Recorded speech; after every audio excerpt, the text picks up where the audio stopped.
அதிகமா time waste பண்ற ஆளா நீங்க? இந்த கதையை மட்டும் ஃபுல்லா பாருங்க, இதுக்கப்புறம் பண்ண மாட்டீங்க.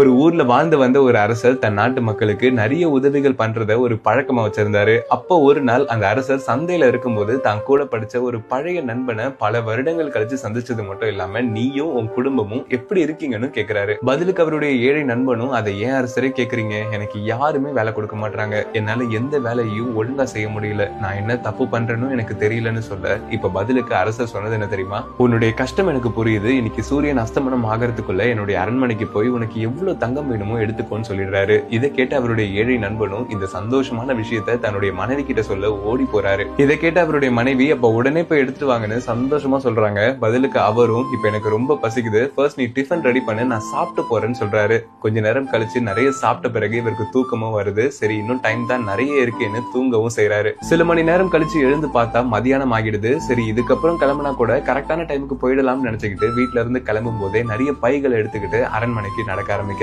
உச்சி வெயில் இவரை சுட்டெடுக்குது. ரொம்ப நேரம் கழிச்சு ஒரு பெரிய மரத்தை பார்த்ததும் இங்க கொஞ்ச நேரம் மட்டும் உட்கார்ந்துட்டு போலாம்னு முடிவு பண்றாரு. ரொம்ப தூரம் நடந்த களைப்புல மறுபடியும் நல்லா தூங்கிடுறாரு. எழுந்து பார்த்தா சூரியன் கொஞ்சம் கொஞ்சமா அஸ்தமனம் ஆகுது. இதை பார்த்ததும் தலை தெறிக்க அரண்மனைக்கு ஓடி போறாரு. சூரியனும் மறையுது, அரண்மனையோட கதவுகளும் இழுத்து மூடப்படுது. இப்ப அரண்மனை வாசல்லையே கதறி அழுக ஆரம்பிக்கிறாரு. பின்னாடி அவருடைய நண்பன் தோல்ல தட்டி கொடுத்து சொன்னது என்ன தெரியுமா? இப்பயாவது நீ என்ன தப்பு பண்றன்னு உனக்கு புரியுதா? நம்ம வாழ்க்கையில நேரத்துக்கு மதிப்பு கொடுத்தாலே எதை வேணா சாதிக்க முடியும். நான் இன்னைக்கு கொடுக்கணும்னு நினைச்ச தங்கத்தை விட நீ இன்னைக்கு கத்துக்கிட்ட பாடம் ரொம்ப விலை உயர்ந்ததுன்னு சொன்னாராம். இந்த கதையில வந்த மாதிரி தாங்க, நாட்டோட பணக்காரனுக்கும் 24 மணி நேரம் தான், நாட்டோட ஏழை மனுஷனுக்கும் 24 மணி நேரம் தான். பட் எவ்வளவு நேரம் நமக்கு இருக்குன்றது முக்கியம் இல்ல, அதுல எவ்வளவு நேரத்தை நம்ம ஒழுங்கா பயன்படுத்துறோம்ன்றதுதான் முக்கியம். அண்ட் இந்த ஸ்டோரியை உங்க ஃப்ரெண்ட்ஸ்க்கும் ஷேர் பண்ணுங்க, அவங்களும் தெரிஞ்சுப்பாங்க.